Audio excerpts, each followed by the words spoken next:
Hello and welcome. My name is James Hempsall and Childcare Works is really pleased to be sharing the recording of the Childcare Works HAF pre-summer webinar held on the 1st of July 2021.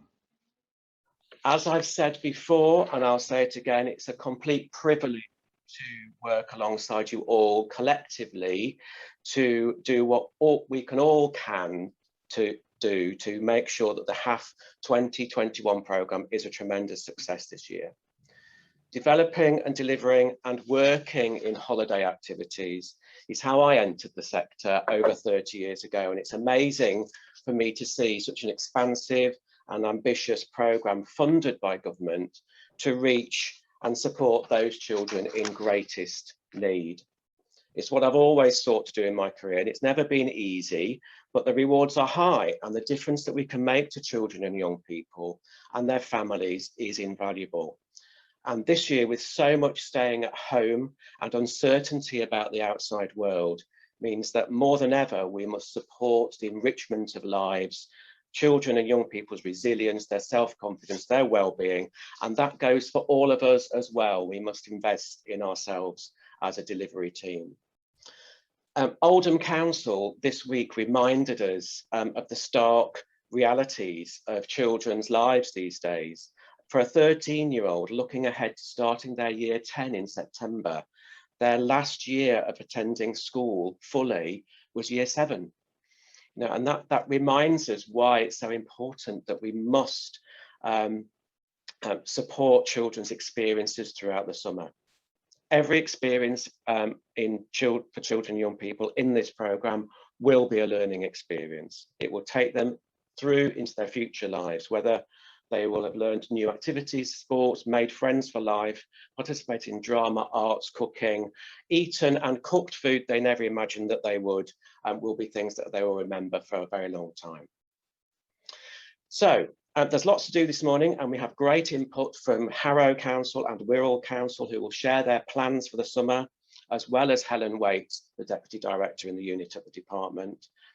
I will say more about how today will run after we've heard from the Minister. I'll make no apologies for starting slightly earlier than we would normally do, because the benefit joined by our Minister, Vicky Ford, who I believe is on a school visit this morning. We're thrilled to have you here, Minister, and the floor is yours. Fantastic, and thank you so much. Yes, I am on a school visit. I'm going to be visiting a nursery school that's also connected to a family centre. I'm meeting some of our youngest children this morning. But thank you so much, and I am truly delighted to have this opportunity to speak to you today. And I want to start by paying tribute to all of the HAF coordinators for all of your hard work, energy, determination, and really supporting and delivering our holiday activities and food programme. There's been a mountain of work that you've had to get through to prepare for the HAF delivery, and I want to pass my thanks on to not only yourselves, but the wider local authority teams and providers. The pandemic has been so difficult for so many of us, but it has been hardest on the families that we want to support most. And we do need to continue to work together to ensure that we're on the right path to recovery in order to support these children and their families all year round. We know that school holidays can be very difficult for some families.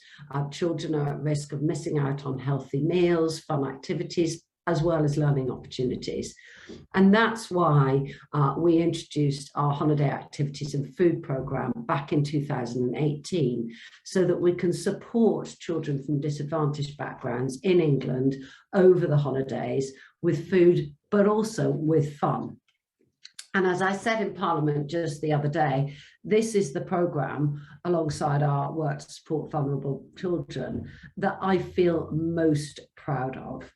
The significant expansion this year means that eligible children in every local authority area across the country will be able to access healthy food and take part in those fun activities during the summer holidays. It builds on the success of the previous pilot programmes and is a fantastic opportunity to reach children who might not previously have had the chance to benefit, giving children access to activities, forming friendships, gaining experiences that just might not have ever come their way. I was really delighted to be able to visit the programme which was being delivered during Easter in Essex and also in Stoke-on-Trent. And in Stoke, I saw the children cooking food that some of them had never tried before and really, really enjoying it. It was also wonderful to see all the activities that the children had been enjoying and hearing how these activities were supporting physical health, but also mental well-being, and keeping them engaged for when they return to school after the holidays. The expansion of the programme obviously could be not be more timely, enabling children to come together, to build their resilience, to encourage physical activity, support general well-being, and most importantly, have fun. Food obviously plays a really important part in the HAF programme, but the HAF is about much more than food itself. It's the opportunity to learn about food and nutrition, for young people to build an understanding of healthy food, get stuck in and make a meal, and even in some programs to grow food. And one of the most positive and innovative aspects of the program last summer was the Make and Take initiative that was run in Lambeth by Kitchen Social, and it demonstrates what happens in the HAF programme and how that can have an impact back in the home. Taking inspiration from the recipe kit phenomenon, Kitchen Social provided boxes for children to take home with ingredients and recipe cards for the children and families to follow. And initiatives like this provide families with nutritional education and encourage healthy eating for the whole family. But the HAF does go beyond food. Providing engaging and enriching activities for children is just as important to ensure that they're socializing, having fun, learning new skills, gaining new experiences, and actually, I would say, especially at this time, rebuilding confidence in themselves after what has been such a challenging time for many children.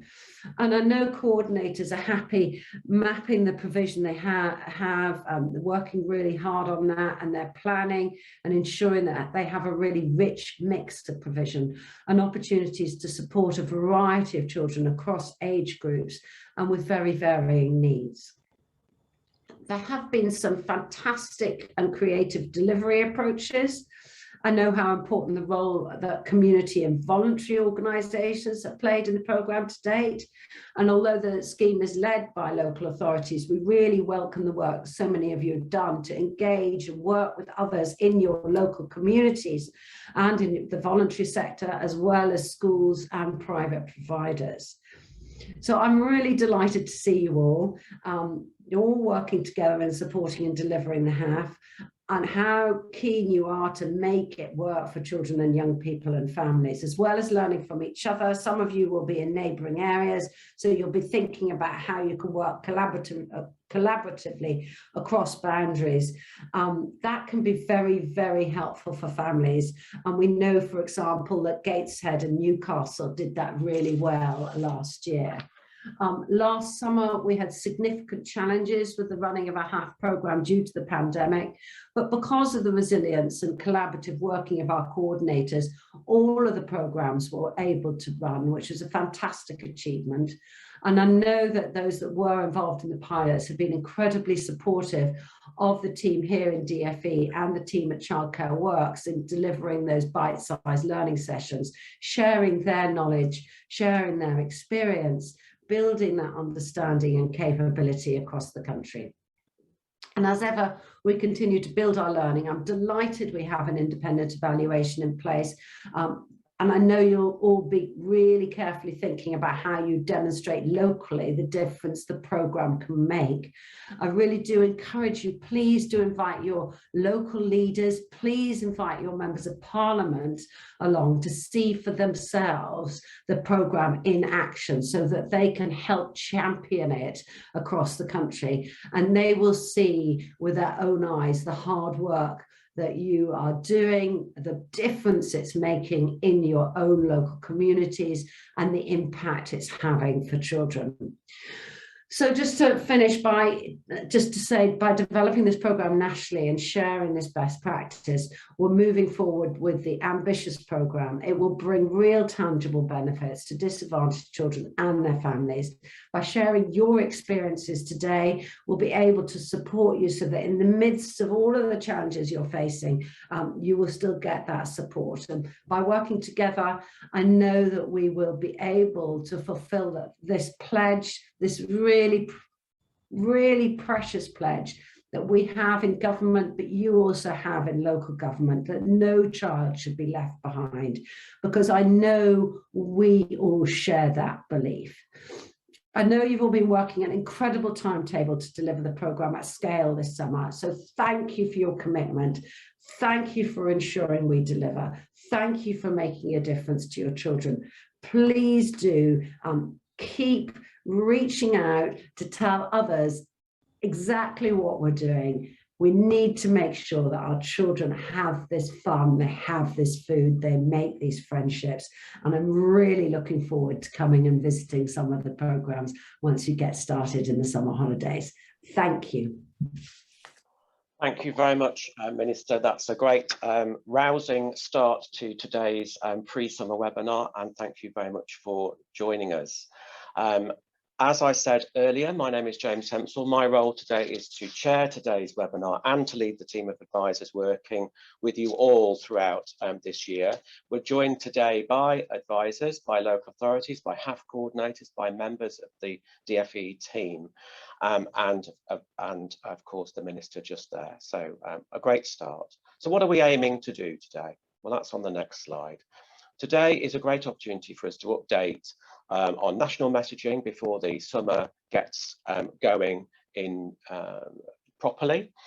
We've got time to take to reflect and to review our progress so far and the things yet to do. There's always lots to do in the HAF programme. We also want to be really clear about what we're doing and how we can still help if there are things that you're identifying needs some support or peer support or information. More about that later. And we've got the opportunity to explore some examples from other local areas as well. As I said, we're going to hear some examples about that's difficult to say, what Harrow and Wirral councils are both planning for this summer. So let's have a look at the plan of action for today's event. After this welcome aim and purpose, we've had the opening address from Minister Vicky Ford. We will do a short reflection on the journey from Easter to summer, and then we will hear from Harrow and Wirral. There is opportunity to ask questions of the team here, but also of those two councils. And so please do use the Q&A function or the chat function on the Zoom platform today to ask questions throughout.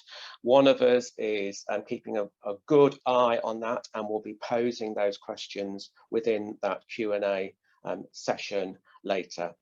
And then towards the end, we have Helen Waite, the Deputy Director from the unit at the Department for Education, to give us some closing remarks. Just to say that the slides from today will be shared with you this afternoon if you book through the Eventbrite system. There will be an evaluation link as well shared with you on that email and probably on the chat towards the end if we make that happen. And this session is being recorded. It's being recorded so that others who aren't able to attend today can view it at their leisure when they are able to do. So let's think about that journey then from Easter to summer. Well, a tremendous journey, of course, and it can feel like Easter was an awful long time ago, but let's think about the things that we've all achieved and done since we delivered our programmes in Easter 2021. Quite the journey.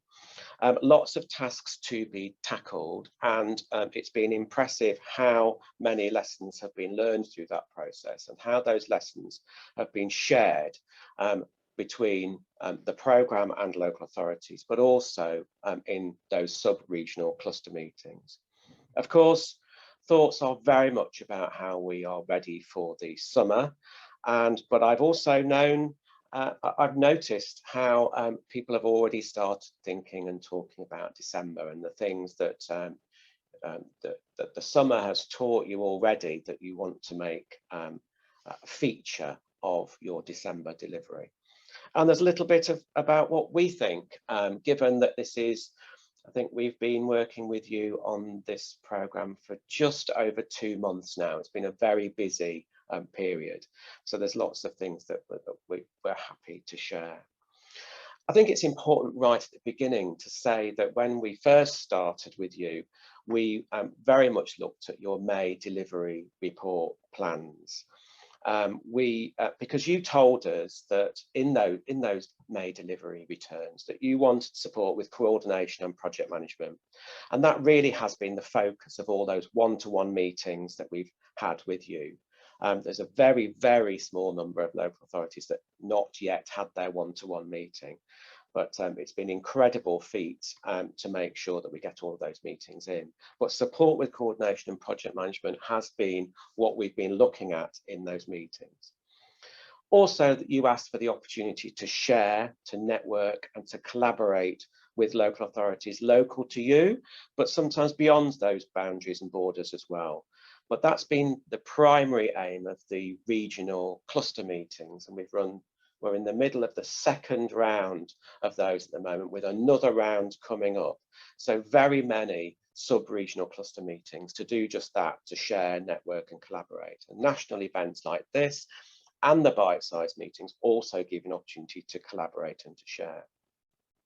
You asked for more information about some of the standards and meeting the requirements, things like food, marketing, communications, reach and engagement of children, families and young people, and information about national communications plans. All of those have been the feature of the bite-sized programme that we took over at the beginning of May. Or was it June? It might have been June. These months really do fuse into each other. And there are more bite-size happening this month on food and SEND and others in the pipeline as well. So do let us know if there is a bite-size that would be particularly useful for you. You also asked for advance notice of data monitoring requirements from the department, and that's definitely a message I heard right from the start, and this was fully accepted by the department and by Childcare Works, and we've all been working hard to do whatever's been possible to ensure that you know before the summer starts the type of information that you're going to be required to submit to the department.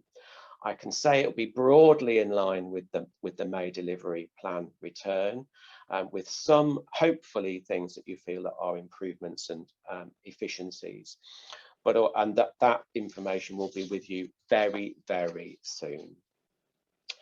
Next slide then.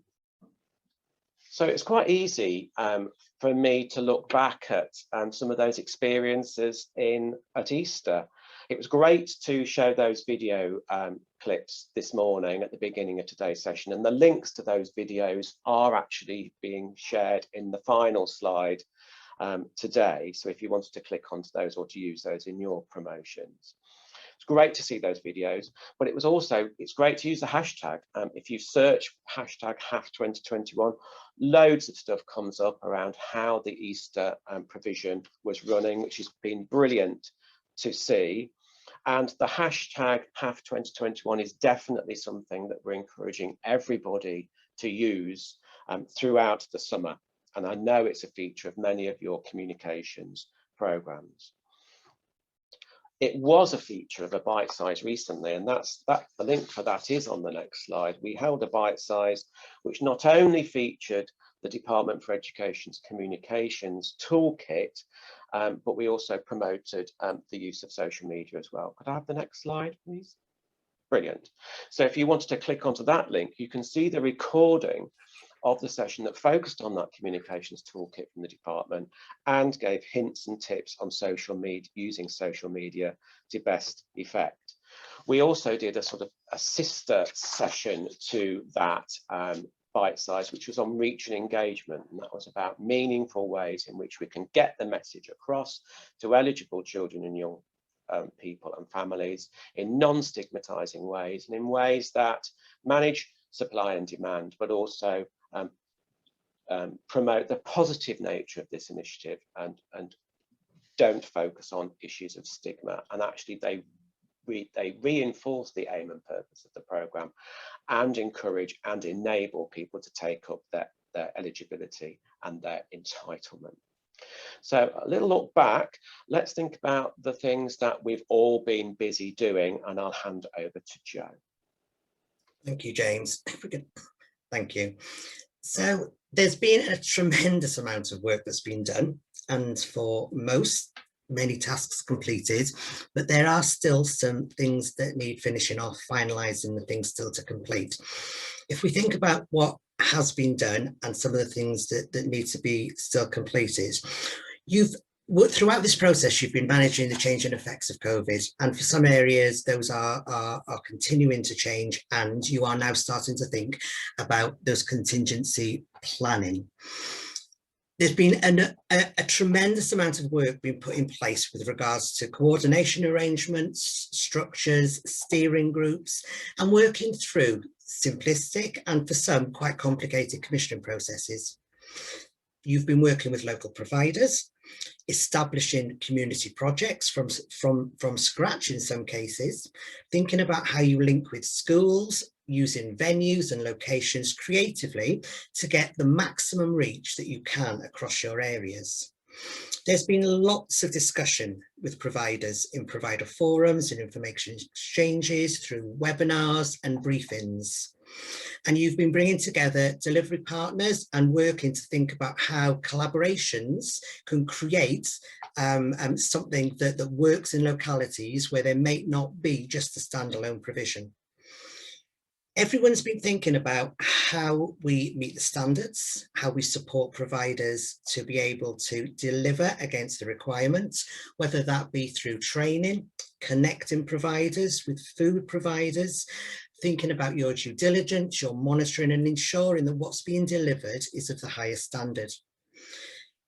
Lots of mapping has been done so that you have understood where provision is, where families and children are, and the job that needs to be done. And I know many of you are working to fill some of those final gaps and thinking creatively about how you can maximise that reach within the area. We know that in different areas, your models, how you've chosen to do things, the relationships with schools and the level of engagement has been very different. So many lessons have been learned. We've shared some of that in our Easter webinar, which was on the 25th of May, and we will hear from Wirral and Harrow with regards to some of the lessons that they've learned and how those have shaped their planning. Next slide, please. So we're a team of 7 advisors, and it's been absolutely brilliant working with you through cluster meetings, and with most of you we've had one-to-ones with. And if you haven't and you'd like to, please get in touch. Feedback on one-to-ones and follow-up meetings and correspondence with local authorities and coordinators has been that they've really enjoyed the opportunity in cluster meetings to come together to share learning, to pick up new ideas and creative solutions, but also just to understand that people are at a similar stage, that affirmation that we're at a similar stage and things are fine. Together, we've been able to consider ways to resolve concerns, tackle challenges, and develop ideas to take the HAF programme forward. What we do know from our discussions one-to-one and in clusters is that there isn't one HAF. There isn't one size HAF fits all, because you're all different, whether it be rural, whether you be urban, whether you have experienced programmes, or whether you are new to delivery of summer provision. So your solutions will be different, but some of the lessons that we are sharing and picking up from cluster meetings are helping to shape that thinking. We found that for HAF leads, where relationships and contacts are across the local authority portfolio, and where there are existing links with local groups, organisations, voluntary partners, there has been a speedier process of securing places. And for those who are starting new or where those relationships don't exist, it has been a harder job to do. So that's why our cluster meetings, coming together and sharing experiences, is helping in real time to find solutions. We're all focused, both the advisor team and yourselves, on ensuring that we achieve the desired outcomes of the HAF programme, to ensure that eligible children and young people are able to access activities that are appealing, that are appropriate for different ages, and that food is healthy. We need to make sure that places are what young people and children want to attend. And there's some great examples being shared across our cluster meetings of innovation and creativity. In some local authorities, there is strong strategic sign up to the value of HAF, and we are seeing where that is happening. There are links to strategic visions, there is pooling and sharing and creative thinking to how to make the most of budgets, and funding is being coordinated in a joined up way. There are many examples being shared of how consultation and engagement and participation of young people are shaping your programmes through youth councils, through children and young people on steering groups, to ensure that what is being developed and delivered is actually going to hit the mark, especially if the older young people. The managing dynamics of supply and demand is always biggest consideration, making sure that the provision is there, it's in the right place, it's accessible, and that it's wanted. And for many of you, that is a task completed. For some of you, it's a task still ongoing, still to be finalised. So whether some of you have started from a 0 point, some of you have started from a point of having places or provision in place. And now we're building on that to make sure that we have enough, it is sufficient, and that children can access it. And the focus now is very much around filling those places, engaging, promoting, reaching, making sure that we've got a multifaceted approach through professionals, marketing and targeted reach to fill those places, so that we can have more stories like the stories that were being told in the videos when we started. I'll hand back to James. Thank you very much, Joe. And let's now change gear and drill down to some detail. I said that we would hear from two councils, Harrow and Wirral. I think every local area does something well and has something worth spotlighting and sharing. It's a key part of a programme like Childcare Works is to facilitate that, and that's what we're doing right now. We've asked Wirral and Harrow today as two good examples to share their models, plans and ideas. But before I hand over to Priya and Dan at Harrow, let me remind you that we are asking you to pose your questions to these councils and to the team here through this morning's session. I can see that one or two of you have already done that. We will commit to posing questions today that we can during today's session, but we'll also follow up with answers afterwards or refer any questions to the Department for Education if that is needed. So do use that opportunity as a direct line to some answers that you might need or want.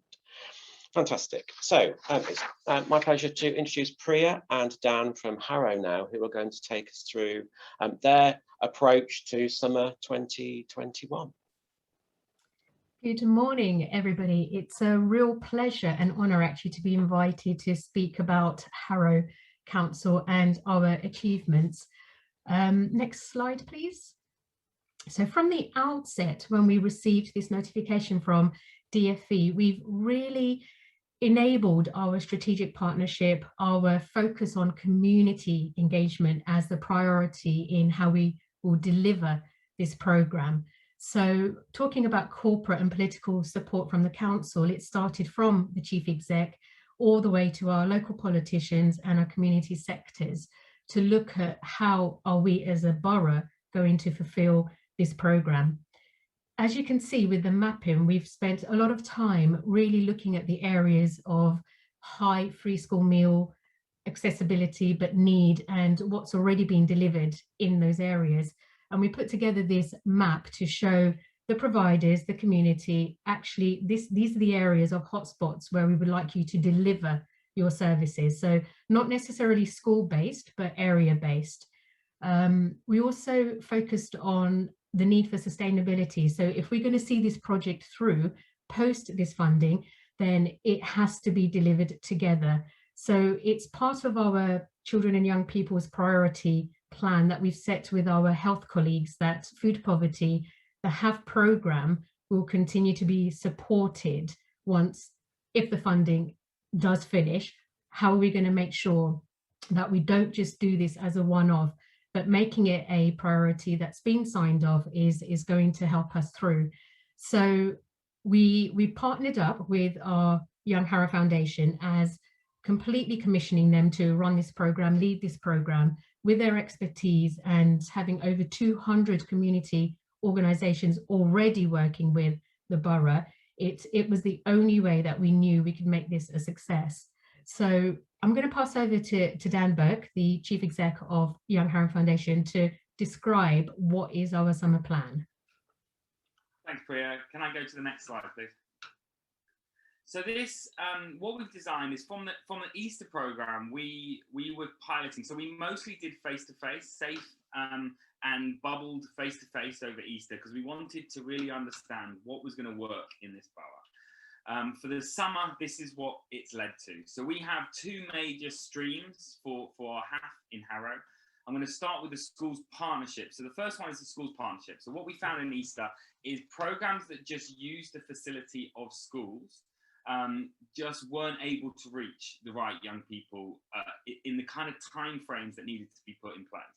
The organisations that actually officially partnered with their schools and made sure that it was a joint approach completely passed all of their outcomes and outputs. So what we've done is we have designed a school partnership that we've pretty much commissioned 2 organisations that are leading that. We have 10 schools all across those highest need areas of the borough that are like the hubs, and what is happening is those schools will be providing, working with those providers to develop the free school meal offer. And what we're doing is we're funding 800 places or up to 1,000 places of free school meals across those hubs. They're partnering with other schools as well, which is fantastic to see. But part of the pledge from the school to be one of those partners is that they try and increase that by 20%, either by, as a school, paying for places for students that need this support, or allowing it to be kind of people can pay for those places to increase the reach and the support of this provision locally. So that's our schools offer. And then what we did is it's a completely different offer for our community and our council, and we call these community and council grants. What we found over Easter is a rigid model of just looking at an individual free school meals just didn't work in these areas. We had to be a little bit more flexible. We had to work. Also, the complexity of the people they were working with often was not just the free school meals. There were other things going on. So what we've done is we designed a model that said we are looking for some of the larger providers that want to run the whole 64-hour program. And I'm sure, like many other councils, that has been a real pressure, that many people have said 64 hours of the summer is too much. It's really going to be hard to deliver on this. But what we wanted to do is make sure some providers can deliver something across the summer. There was larger grants for them to deliver that. And they were, and we've just signed them off this week. So we have 15 organisations delivering that, ranging from groups of 50 all the way up to 150 organisations. And every programme also has a backup plan if we go back into a lockdown. So that were the larger grants. And what we're launching this week is what we're calling the small grants, which really is trying to focus at groups that have kind of a niche engagement, either in a community or a group of people, or the complexity of the people they're working with. This gives people over the summer, every 2 weeks we'll be giving these grants out. We're looking for organisations that, and we also completely hear from our members that they things are changing all the time. It's very hard to plan a whole summer, especially if that's not what you normally do. You would normally do different things over the summer holidays. So these grants are designed so that they only have to do 20 hours, but what the idea is, we'll then link these groups together so that young people can still get the 60 hours of support, but as an organization, they only have to focus at a 20-hour offer. So that might be, some of them do Saturdays, that might be just 1 week, that might be a mixture of offers. And then that's that. And then the other thing what we did in Harrow is we developed an enhanced offer. And so the design of this was we partnered with Harrow School and John Lyons School to open up their whole facility for free. That was a massive in-kind support for providers that we have gone through their due diligence, so that they can use some of the nicest facilities, but they don't have to take away a lot of their budget to do that. So from sport, from the classrooms, from the music programs, they were able to do that, which obviously offered a lot of excess support to those organizations. And the last thing we did is partner with John Lyons to help bring a little bit of excess funding to groups that also applied to them. The other thing I want to talk about is one of the things we learned from Easter is the food element to this. The due diligence that had to be put in place was just too much for many of the groups that decided to do on their own. So what we've done is we have one food provider. An organization can bring a food provider and we can give them the funding, but they now know how much due diligence is in place for them to go through that process. So we have one food provider, an organization called Pantry. They provide a choice of 3 hot meals, one of them being vegan, and an option for if a group's doing like a trip as a cold packed lunch. It is a main course and a healthy dessert. And the whole group of meals is provided to them at the time requested or within a time frame on the days. And it just works really well. It worked really well over Easter for those that chose that. And we're just really pushing that for our summer because it's easier to control at a larger scale. Okay. So just next slide, please. Just so everyone's aware, the way we did the grants, these were kind of rough targets. In the end, no one really looked for the larger grants for the under 40s, really. It was over. And most of the organizations applied for slightly more than this because of the complexity or the different things they needed. But what we wanted to do is get away from just paying per individual and looking at them to go, what is your realistic target of people that you want to engage with? We're going to give you a rough estimate and then you apply, and then we have a discussion with you of how that would work. It worked really well. Obviously, they've gone up and down depending on who's delivering and why they're delivering. The other thing we want to show you we did, if you go to the next slide, is we were really keen on having more providers that offer specifically programmed for SEND. Now, we have asked all groups to make sure it's open and accessible for all young people, but we know that especially the more complex needs around SEND, we wanted to see programs that we delivered. So we increased those offers, and in the end, this wasn't enough in the discussions that we went through with the 2 major providers that are doing the larger schemes of it. But what we were able to do is we were able to put through the guidance. We are really keen on meeting and discussing groups so that we have an offer locally and we're showing that we're really supporting this. Okay, next slide. So for people, just in case you're interested, how are we doing this in Harrow and what does that look like? So the team that is delivering on this, so we have a 2-day-a-week grant lead. If I'm totally honest, it's probably 3 days a week. So just in case people are using this as a thing, we've had to work with, other than obviously Pri and some of the commissioning team for council, we've all had to do bits. It is because of the speed of things, it's really tough to get things through with the communications. But that's the first one. Second one, we do 2 days a week comms lead. That's been really great. We try and get something out every week about it, especially over the Easter holidays. It's every day. In the summer, it'll be the same plan. It's every day we're getting a video or we're doing a post about something, just keeping people aware of the great things that's going on. But that's been a really great thing. We have a partnerships manager do about half a day a week. Their job is to make sure the complex partnerships that need to work for this, from schools to organizations, or from organization to organization, or our food provider to them, that is as smooth as possible. We have a finance manager because it's obviously a lot of funding that we want to make sure is kind of key. And then we have a videographer because we're doing a lot of video. Now the other, what is our offer? And one of the things I didn't mention earlier, which I should have, is one of the other enhanced offers we offer in Harrow is Young Harrow Foundation has been, especially in the areas that have more deprivation, we're really keen that all places are free for young people that need those places. So we've done a lot of work with a lot of corporates, and we've been able to increase the summer by nearly £100,000 of cash and in-kind support. What that's done is it's allowed organisations living in certain areas to have a minimum of 50% free school meals. So we're 50-50 splitting the cost, where we're trying to get organisations, that's the minimum they would have to do, and with an aim to trying to get 75%, just to try and increase, make sure that young people that most need this and the families that most need this do have it. The other thing I didn't mention that might be well worth for other people is in our consultation with a lot of organisations, the 4 hours doesn't work for families. The families, a lot of communications back was 4 hours on its own isn't actually, it's great for our children, but as a parent that's got a job, 4 hours is a real killer, because by the time you've dropped off and you've gone somewhere and you come back, you're really not losing. So most organisations are delivering 6 hours to 8 hours, because actually the families said that is more useful than just the 4 hours, just as a learning for this. So what we also offer is change champions. We're an organisation really important that young voice is at the front of things. So we have a group of young people that go out and interview other young people on these programs, and a lot of the videos are done. So we have a videographer, but he works with this group of young people so that youth voice stays right at the front of what's going on. Obviously, the corporate sponsorship that we make sure is an important element to this. It does help that we already have 200 organisations that are delivering a numerous amount of things going on.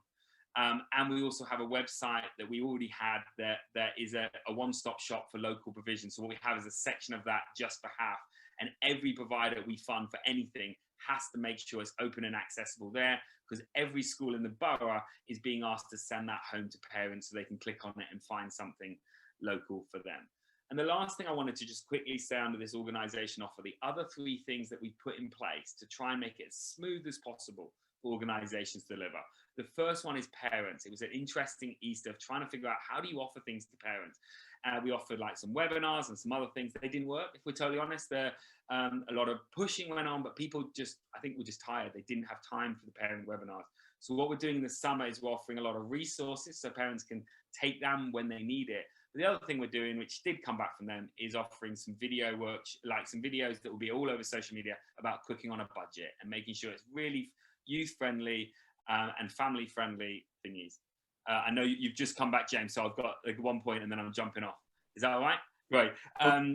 Nutritional packs, a lot of organisations, that education around nutrition is not their day-to-day piece of work. So we commissioned an organisation to develop a great piece of resource for any organisation we fund, so people can just take it and be able to deliver pieces of work on it. And the last one is we partnered with a provider that's doing meals for any family that's struggling, because actually if the young person gets a meal but their whole family behind them is struggling, it actually puts quite a lot of pressure on them. So we've made sure there's a way of them being able to help their family get a week's worth of food as well. Next slide, just to sign it off, and then I'm finished, James. So there are major kind of corporate sponsor people of interest. So 2 housing providers were really interested in helping with this. Obviously, Harrow School have been a major partner on this one. John Lyons School, another private school, and a company called Rainbow Fostering. Thank you, James. That is a really snapshot of our summer. Thank you very much. Thank you both, and bang on your 15 minutes. I'm very happy with that. But so a small round of applause for that. So take a breath. There will be questions posed to you later, but we'll go straight in to from that really interesting strategy and model to hearing the approach from Wirral Council. So we have Diane and Bethan from Wirral to talk about their approach as well. So it looks like you're both ready, so over to you. Good morning, fellow HAF friends. We're here in Wirral, very excited, very energised and ready to go. So Bethan and I are here to tell you what is unique about our HAF approach. You've all heard all the wonderful stories about activity, food, how to get yourselves organised. So what's different about us? Well, the first thing is that Wirral was part of the very first HAF approach. It was part of the Feeding Birkenhead approach. And this is where our journey started many years ago. So we've been looking at how to feed our young people and keep them active for a very long time. And because of that, we've got really, really strong partnerships. So I hope my colleagues from Halton and Cheshire West are on the call, because we work very closely together in order to make sure that the question that somebody asked about neighbouring boroughs and councils and how does that work, well, I have my gorgeous partners Cheshire West and Chester and Halton, so we're very much linked together. Now you can see the figures from our spring holiday fund. Now they're great, but we want even better. We've got great partnerships with our council elected members. They've supported our youth throughout and have invested heavily in our youth offer, so that we can continue to support our young leaders of the future. We also have a very vibrant community programme. So our offer is very community based. And the unique thing is that as head of service for schools and communities for Wirral, my 6 teams and all the other teams on the local authority have to go through the same process of bidding for money as all the other community partners. This means that we've got this really strong collective youth offer that is a very community-based offer. That means that there is open transparency across all of the teams. So it's not one rule for the local authority and one rule for the community. It's the same approach for everybody, and we're all got the same moral purpose. Everything we do for the child. And that's really important in our ability to encourage our community to build that self-help approach, so that if HAF funding ever stopped, we've got that vibrant community offer still in place. Next slide, please. So that's brilliant. Right, unique is Wirral. We are a peninsula that is in the centre of Wales and Liverpool. And it's a peninsula of 2 halves. Anyone who knows Wirral up in the north knows that one side of the local authority, as you can see, is probably got some of the poorest wards in Europe, and the other side of the authority has got some of the most affluent areas as well. So we've got a very mixed package. But what we've done this summer, which we are absolutely thrilled about, is that we've got all areas of the Wirral Council covered. And the reason for that is that we've got a huge buy-in from all of our schools and community partners to make this a success. This summer is going to be the best party in town for Wirral children, and that is what we're keen to offer. I'm delighted that the Minister, Vicky Ford, said the word fun, and that's what we're going for. That we are going to absolutely go for healthy lifestyles, healthy food, all of the things that are in the HAF ambition, but we want our children to have fun. They've had a miserable time recently, and we just want to make sure that fun is high on our priorities. So where the affluent areas are, where there may be only 1 or 2 children with free school meals, we've made sure that they're also catered for as well. But the thing is, we've got our partners are providing paid places as well, but the dignity of the child is really important. So we work hard with our providers that our free school meals children don't have a label across their forehead saying you're a free school meal child. It is really important that they feel included. Now, this map I've shown rather than the heat map, because this map can be shared with parents, with cabinet members, with everybody, and you just click on those little icons and it shows you the provision in your ward or your area so that everybody knows what to do. But the key message is that message about what's going on in the summer to get your children having fun, active lifestyles, that information will go to everybody. So it will go to the local offer, the police, the fire, the parks and gardens, health. Everybody will know what's going on in HAF this summer. Next slide, please. So we've got 3 key messages from Wirral. We started with our strengths in partnership, and everything we do for the child, and the concept of equality and the same expectations, never mind whether you're a local authority officer or not. I have 6 teams under me for the local authority. That includes a community matters group, which are commissioned partners to support early help and prevention. We've got response to drug and alcohol abuse teams that respond immediately to young people at A&E or a need of a crisis call. But that is also supported by counselling team. One of my fab teams is the attendance team, and I'll go on to talk about them as well, because one of our key messages of HAF, other than partnership, is transition back into school. The children have got to have fun. They're going to have amazing friendship opportunities to build that sort of secure hand of help to go back into school. And what we're going to do is we're going to track those children back into school. So that's our second key message about what Wirral is focused on. Our other teams are youth and play teams. We're really fortunate our cabinet members have supported our youth provision and play provision on Wirral, and that will continue. And my final team is health services in schools, that links up with schools around sex and relationships education, healthy relationship, the terrible domestic abuse, gender and sexual abuse and sexting and all of those kind of things. And the strength of that is that my expert teams are working in partnership with all the community partners. So we have something called the Youth Collective, and that's where my local authority teams are present in those meetings to help advise and support.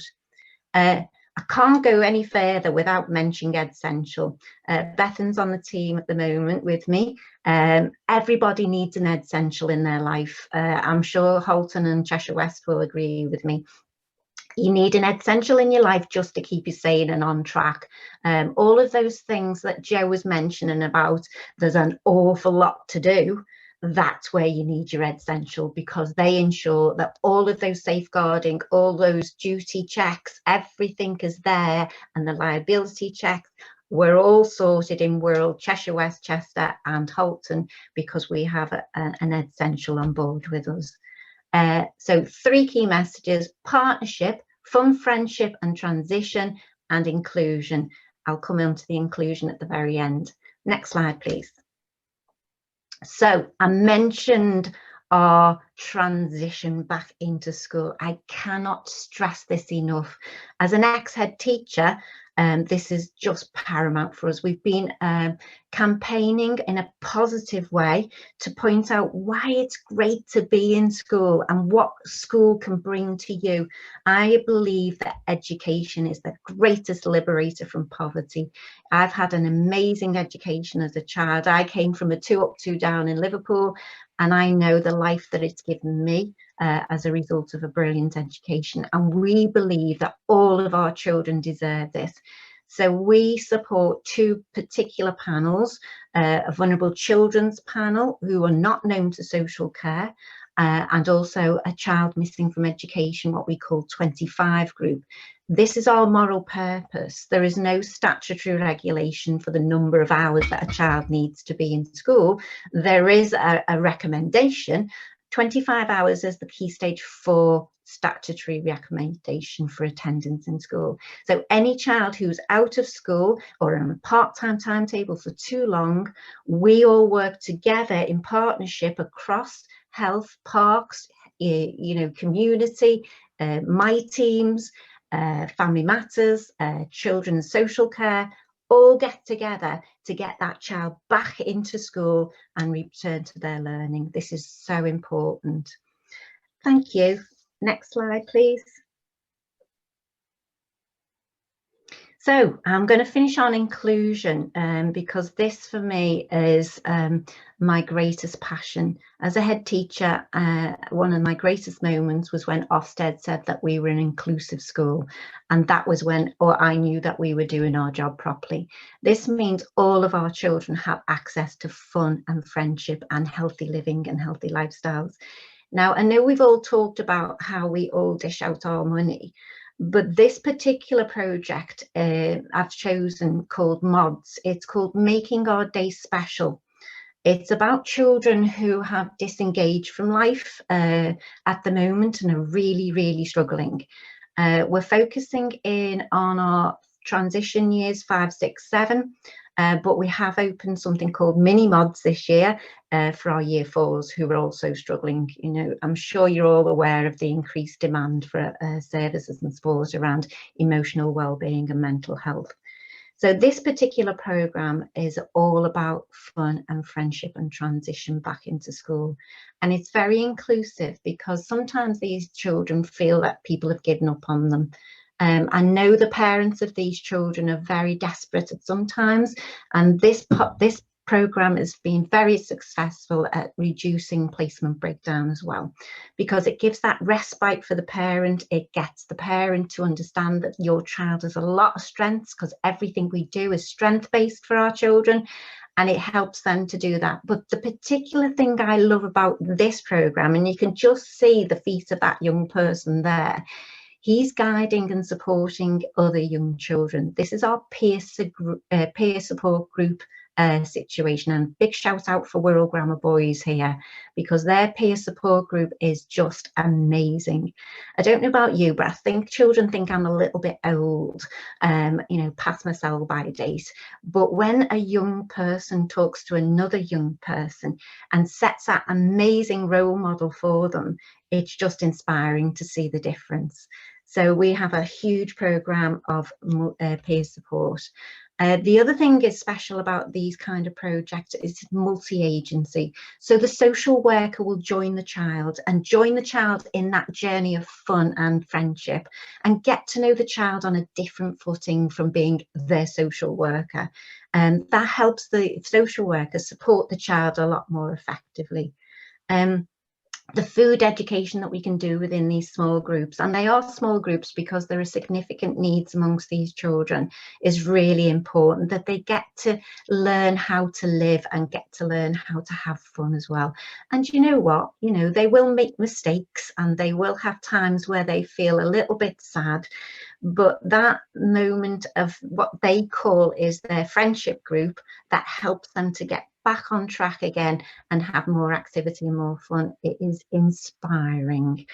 So I'd like to probably end there, because we've got an amazing video that shows how our 3 key messages of partnership, fun, friendship and transition and inclusion all end up in this outcome. This is an example from Carbridge and it's called Web 1 Fusion. Thank you.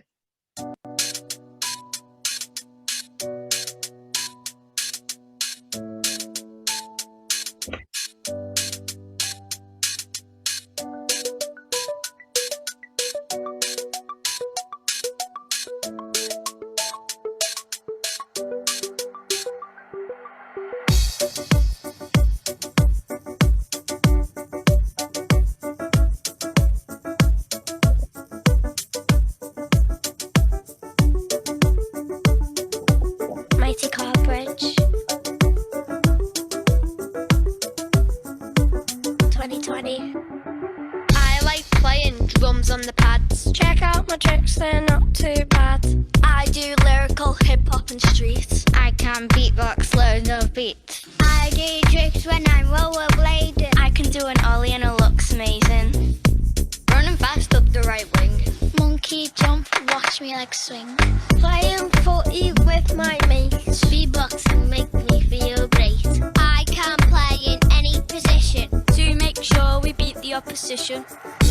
Web 1 Fusion. Web 1 Fusion. Web 1 Fusion.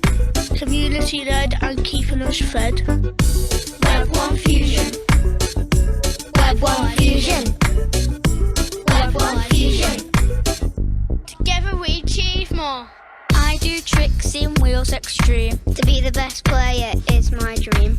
Play for my favourite football team. Be friendly, don't be mean. Watch my scooter fly up the ramp. Play with my friends at summer camp. Check out my beatbox, it's really sick. Have a look at all of my skateboard tricks. Watch me doing a 360. I'm on a scooter and you don't want to miss me. I'm up front scoring goals. Watch the way the football rolls. I'm having so much fun. Web 1 Fusion, so much fun. I'm having so much fun. Web 1 Fusion, so much fun. I'm having so much fun. Web 1 Fusion, so much fun. I'm having so much fun. Web 1 Fusion, so much fun. Web 1 Fusion. Web 1 Fusion. Web 1 Fusion. Community led, keeping us fed. Web 1 Fusion. Web 1 Fusion. Web 1 Fusion. Together we can achieve anything. I'm having so much fun. Web 1 Fusion. So much fun. I'm having so much fun. Web 1 Fusion. So much fun. I'm having so much fun. Web 1 Fusion. So much fun. I'm having so much fun. Web 1 Fusion. So much fun. Okay, so I've got the terrible job of following that. How do I do that? Some really good comments on the chat about it. People are loving it, saying it's brilliant. It sounds like a #1 to me. Maybe you should go on Britain's Got Talent, who knows? Thank you both. So question time. Do use the Q&A in the chat function to pose your questions. We do have a few in, and they are for the local authorities, so I hope you are all ready for these. There's the two first themes are around cross-border working and around engagement with schools. So let's go for cross-border working first. Both of you, well, being a North London borough, I know the area. I know Harrow, you will have no choice but to work in a cross-border way, because we all know that people don't live their lives in the borders of London boroughs. They live and work and go to school in different boroughs and across borough boundaries. And Diane, you've of course referenced your relationships with Cheshire West and Chester and Holtham. So there's some collaboration there. I guess that the bones of that question is that there are, you know, what are the practical considerations? And one of the questions that we've got is about how you manage those funding arrangements and those delivery arrangements if a child lives in one area and wants to access provision in another, or vice versa. So we'll give Diane a break just because she's just finished. So we'll go to Harrow first. So Priya and Dan, what are your thoughts on that sort of practical arrangement? Dan. So I can see Dan, you've unmuted, but I can't hear you say anything. Sorry, Priya, did you want to say something? Or? I mean, we've been very clear with our neighbouring boroughs as well, because we know Young Harrow Foundation work in the neighbouring boroughs, but also as a local authority, our schools are on the borders as well as some of the areas that we're going to be having provision. So in terms of monitoring and making sure that all young people are supported and all families are supported on this programme, which is led nationally, that we will be supporting and having access available to those families. But a lot of our providers before this programme supported children and young people from the neighbouring boroughs anyway. So we are very aware that that's going to happen. And we have had conversations with our local authority colleagues around, yes, this will be possible. We're not going to be closing our doors to any child or young people, especially this programme is run across the country. So, you know, it's something that we are aware will happen. Yeah, and just to add from us, so Young Harrow is one of 8 of the Northwest London Young People Foundations, so across Northwest London, and with all of us having a similar website. So there's been natural ability to be able to let young people know. So if you're living close to a border, just make sure you're also looking at the offers of both sides, because actually there might be something better. But a lot of it currently is about a natural movement rather than about a fixed partnership, I would say, currently in London. And I think some of that is just time pressures. Like, we've had to move all so quickly on this to also be looking at how do we then do this at a cross-border agreement as well. I just don't think there's been time yet, but there's definitely a natural allowing young people to not be boxed in on a certain thing, which I think is great. Okay, so those are good guiding principles. I think the questions are drilling down to the detail of how the funding is administered. So maybe Bethan's got something to say about that in Wirral. I can see that. Yes, certainly. And we have further complexities that for Cheshire West as well, we border North Wales. So we've got obviously some young Welsh residents that might attend an English school, and their peer group is within that English school. And if they are FSM, we have allowed them to attend those groups. What we wouldn't fund is a club in Wales for those young people, and we've had that cleared by the DFE as well, so we are allowed to take them. We've never had an issue with accepting or funding an external young person, because ultimately it'll all balance out. So some of the Wirral young people might attend some of the Cheshire West provision in Neston, because that's a natural kind of area. All young people should be going, what we've been very clear to try and do is have provision within walking distance as to where they live. So the ones that wouldn't go to their local provision would be anomalies anyway, generally. So Wirral might fund a few Cheshire West, and Cheshire West might fund a few Wirral, but we're not talking massive numbers, and it's, you know, it will balance out. So we've never drilled down to that financial transaction arrangement. But on our financial returns, what we do, not the financial returns, our data returns and our attendance returns, they do, we have a drop down for the school that they attend. So we know which schools they attend. And one of those drop downs is other or out of area. So we very clearly can identify the numbers that are out of area as well if needed. But like I said, we've never been really drilled down in that transaction between local authorities, and we actually share a lot of our resources anyway between the local authorities and sharing best practice as well. Okay, I think that's probably a sensible approach. Often when we look at the whole issue of cross-border working and funding, the conclusion is that it balances out. That the incoming is balanced by the outcoming.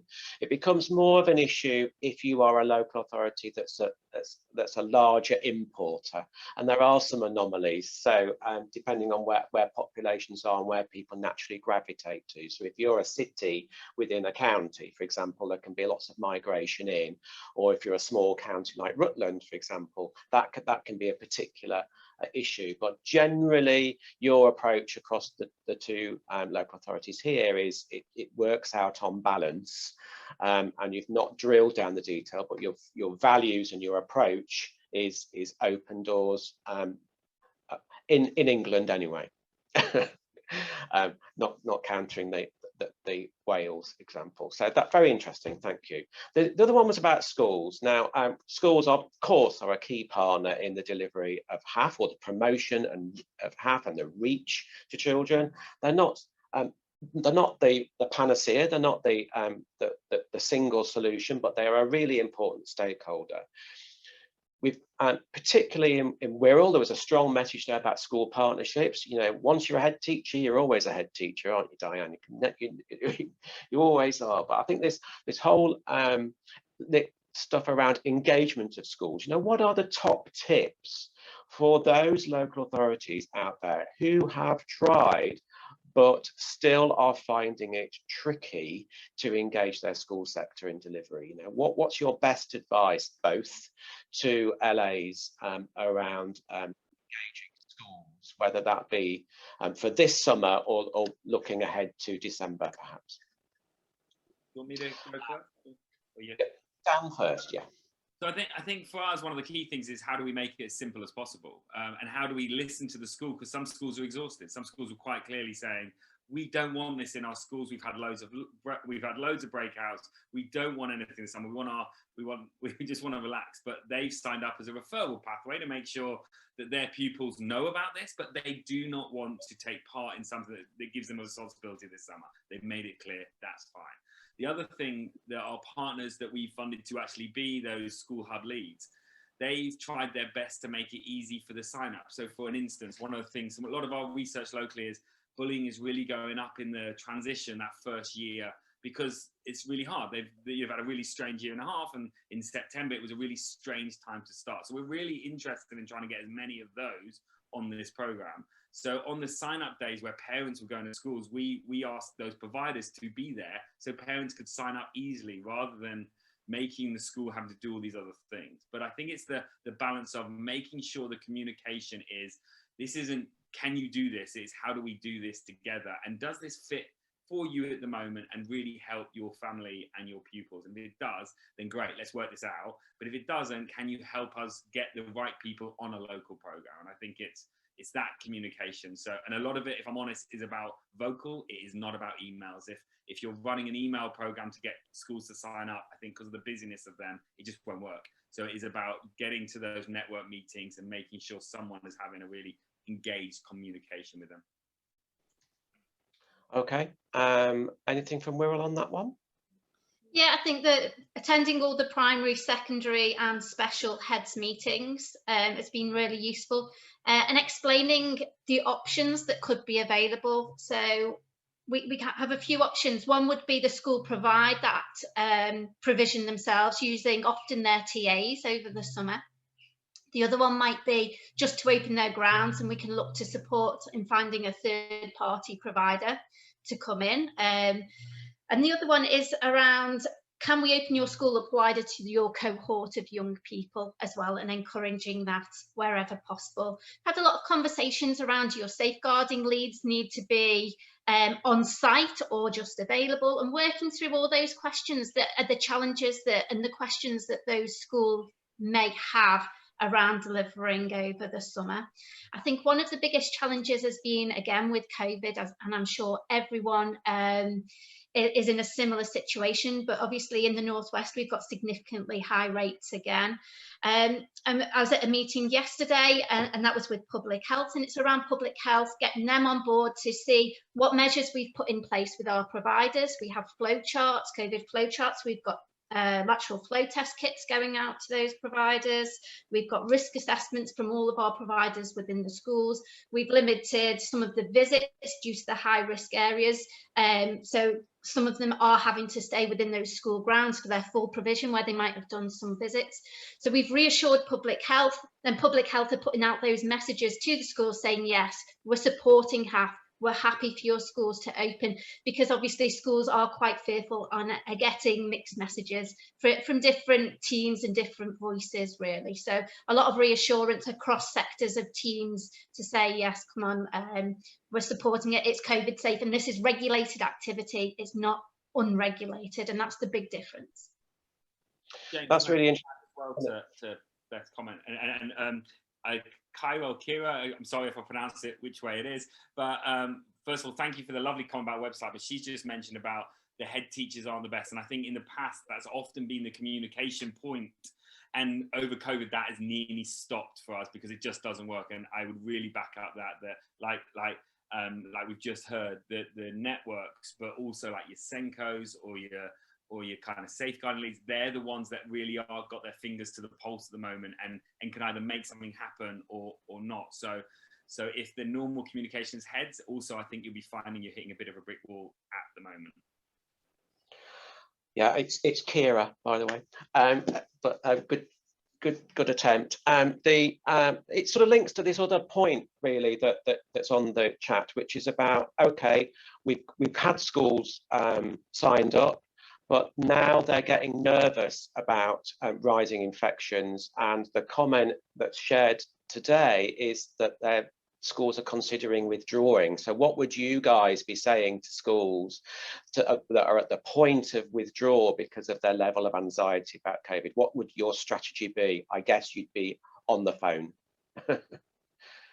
Yeah, I think, like I said, I went to a local authority meeting yesterday with public health to get public health then to email the schools, not just from Ed Essentials point of view and a HAF point of view, but from a public health point of view, saying actually we've discussed this, we can see the measures that we've put in place to ensure safe delivery, and if there was an outbreak, we're very happy that would be managed very quickly and very swiftly, and I think that's been very reassuring, certainly from public health perspective. They feel confident in our delivery, where at the moment a lot of stuff's been cut, and that they've happily supported us following what we've said with our kind of due diligence and risk assessments that we've put in place. Okay. Okay.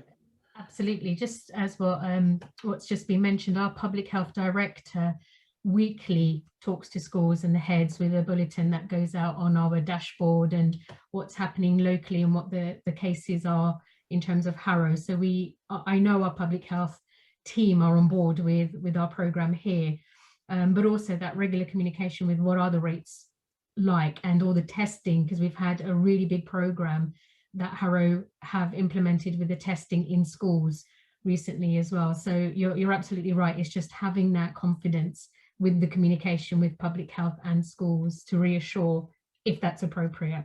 Yeah, we've also had public health come and deliver sessions directly to our providers as well. So they're delivering sessions around safe contacts, etc.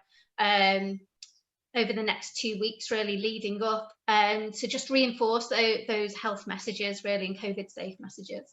Yeah, and so in our application, we actually they have to give what is a bubble kind of backup plan, but then what is a full backup plan if we go into a lockdown. And the public health team sit on the grants panel, and that's one of the areas we're really interested in them looking at, so that even at this point, we've already got those comments, and we can just pass them back to. So I think there's about 30 something sites across the borough that's been signed off, some schools, some thingy, but all of them have those backup plans. So where there's any nervousness, we can, even from now, we don't have to try to make anything up. We can just give them, this is the plan for this program, this is the plan for your thing. So for instance, one of the schools I know that has about 150, but it's already worked out what would bubbling 15 and how could you do that on this site, and how many areas would you need, they've done all that work, which just gives that school so much more. And obviously it's a partnership, the school's part of it rather than it's being done to them, but it just gives everyone a little bit more assurance that hopefully something will happen. And obviously we want the biggest part of it to happen, but there's definitely plan Bs. Okay, great, thank you. I'll just ask my colleague Barbara what else is coming up on the Q&A, if there are any other questions that we think would be useful. Barbara, what's happening? Dan mentioned it. There's been a lot of really kind of positive feedback here. A lot about the video that Wirral have developed, and there is a question around that which I'll come to, but also the feedback around the Young Harrow Foundation website being a go-to for people in the early stages of planning, so it might well be worth a look. But on the video, people commenting how inspirational that was. So were there any problems getting permissions? Because other local authorities may be thinking about themselves creating a video from their summer provision. So any advice that you could give on that? I think we provide all of our providers with a media toolkit. So if you look at the hashtag HAF21, we've significantly put a lot of stuff up through the 3 local authorities, and last year I think quite dominated that quite a lot while we were in the pilot, and that's largely down to our comms team putting together a really good toolkit for providers, which actually states what permissions you need to get in place, etc., but how to tag as well into that social media, and how that can be shared as well. That video was actually done by the community provider themselves. That wasn't paid for or done by us. That was totally their production from start to finish, and shared. So they hold all the consents for that then they've agreed to share, and they would have had social media consents within that. That is actually, it's on YouTube available for everyone to see, and on Carbridge's Facebook page as well. So in Harrow, I think it's similar. We've asked everyone that's signed up, that's got a grant agreement with us, they have to either use our templates or sign off theirs. But from that beginning stage, there's a requirement to be part of communicating. It's not, we really aren't looking for people that are just going to do something and not let anyone know about it. Now, some of the smaller organizations really struggle with that. And so obviously we've got training and support to them, but obviously we have a team that are going to all organizations, creating pretty much a video on every piece of work. But some of the bigger ones, they really take it serious and they're putting loads of other content out as well, which is what we want to see where possible. But I think it's getting that mixture right. It's not putting so much pressure on them that they're like, one of the organizations like, I'm just struggling to get everything done, to figure out how by the end of the day, when I've done this massive day, to get something on social media, it's going to break me. And so we're like, fine, don't do it. But what we need to do is make sure, are you collecting the videos? Are you collecting photos?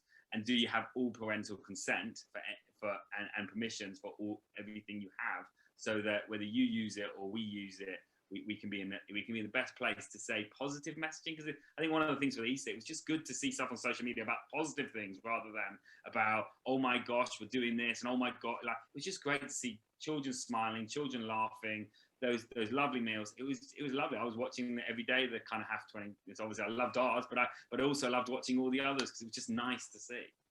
Yeah, and I think on the evenings, the coordinators for each of the local authorities, certainly myself, Heather, who I know is on this call, are re-tagging as well. So they might not have done the HAF 21 necessarily or whatever. So we're kind of tagging in those as well. So when we're viewing on an evening, just to keep everything in the loop, and it creates a really nice vibrant picture and something that everyone should be very, very proud of. There's been a lot of hard work going on with the community providers and the coordinators involved as well. I couldn't agree more, and that's very much the reason why I referenced the HAF 2021 hashtag at the beginning and encourage everybody to use that this summer. And those issues were things that we referenced and included in the bite size on communications and best use of social media, which is still available to watch. In fact, we have circulated the link to the video recording of that event. So fantastic. I do have to draw that question time to an end. I know that there'll be questions hanging, but we'll pick those up. And it's also driven some really good ideas, I think, for perhaps some other sharing of practice through bite size, particularly partnership development, perhaps, but also securing corporate sponsorship. I think that's going to be something that lots of people will be interested in moving forward. So thank you very much to Harrow and Wirral, two brilliant examples, passionately described, and I'm sure everybody got a lot out of listening to your experiences. So thank you very much.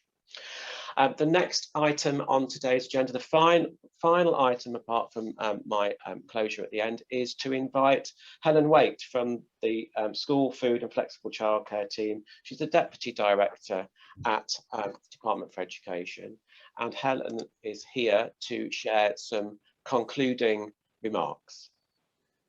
Thanks very much, James. And I don't intend to talk for too long because I think I don't know how you feel about the session this morning, but I certainly feel even more energised and motivated than I already did in terms of delivering a great summer experience for children. Thanks to those that have contributed. I think hearing from the Wirral and from Harrow has been brilliant, and I think we should all of us feel confident about sharing our experience and expertise. I think James referenced earlier that every area brings something different in terms of what they've learned, and thinking about how we share that is going to be vital. I've been fortunate to talk to a number of you in recent weeks, and I think what strikes me every time is the sort of passion and commitment that comes through, but really the innovation that's being created locally to think about what works for your area, really thinking about your people, your geography, your locations, your provision, and that's what will really make the difference. And I think that's one of the things we've thought about centrally in DFE is how do we create a programme that is a national programme that has some strong expectations in what we're trying to achieve, but actually has that real flexibility on the ground for you to make it work for you in your place. So I hope that's come through, and I think that's one of the things I'm really keen that we kind of capture when we think about the lessons learned over the summer and going forward. So ask you to think about that in terms of for how you've operated and how you're sharing that those lessons with your own senior leaders in the local authority area. I think what's also come through when I've talked to you is obviously the enthusiasm, but equally the challenge. I'm very conscious that there's some really tight timescales here. And I know that many of you have been in very different starting places in terms of your journey, your HAF journey, as it were. But I think, as you know, as public sector servants, you know, I'm a public servant, you're public servants.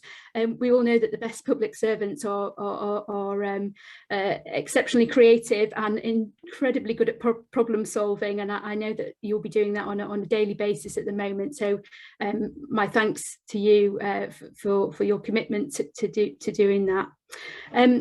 I think what I'd say, and I think it's been reflected here this morning, so we've been learning lessons on HAF since 2018, and we've been trying to share some of that learning and that experience through the bite-sized sessions that James has referenced.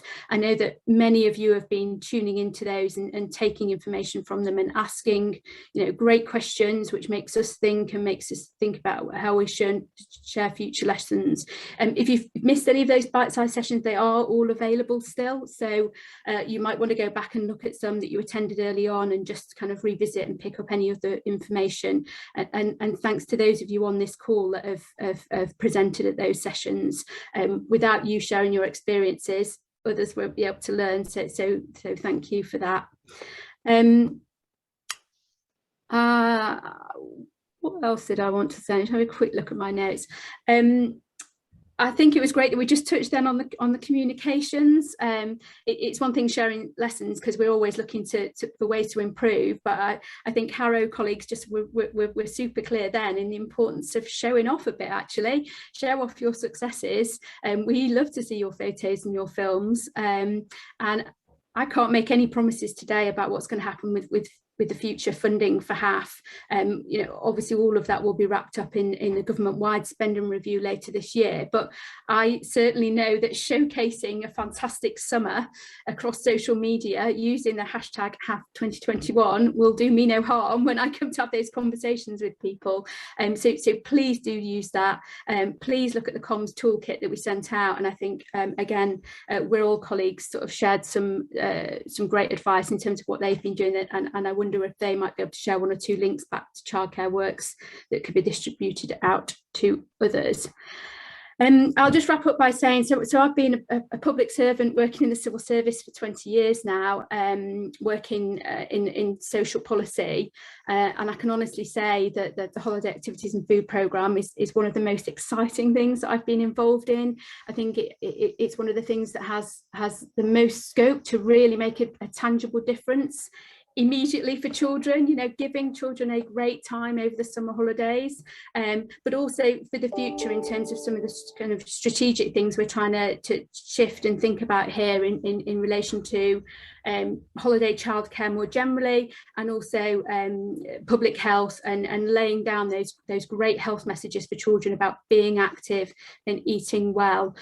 So I really look forward to you sharing how you find the programme over the summer, and I know that me and my team are looking forward to getting out and about. It's going to feel really novel. I'm based in Sheffield and I'm currently sat in my bedroom, and I feel like I've been sat chained to my laptop now for about 18 months, when previously I seem to be often on a train, and actually I'm quite excited about getting out and about and seeing some of you, and certainly seeing the kids having a great time. I hope that's okay, James. I wasn't going to say any more than that. Perfect. Thank you, Helen, and thank you to everybody for attending today, and for everybody that's got involved, either asking questions, making comments, or actually presenting your experiences. I noticed that my colleague Sufyan's put the evaluation link in the chat, so if you do have the opportunity, please complete that short evaluation. We will also be sending out an email through the Eventbrite system later today with that evaluation link and the slides from today's session. The final slide from our deck today is actually a series of links. So there's links to the videos that we showed earlier, and there's links to the bite-sized sessions that are coming up, so you can book onto those. And there's a reminder that the next round of clusters, we're finishing off one at the moment, but the next round is between the 12th and the 21st of July. Our helpline help desk remains open to you, and coordinators and advisors are here as well. If you've not already signed up to the Childcare Works HAF Knowledge Hub, then please do that. But it just remains for me to say thank you very much for your time today, and we look forward to continuing to work with you and looking forward to a wonderful summer of holiday activities and food for children and young people out there. Thank you very much, everybody, and have a good rest of the day.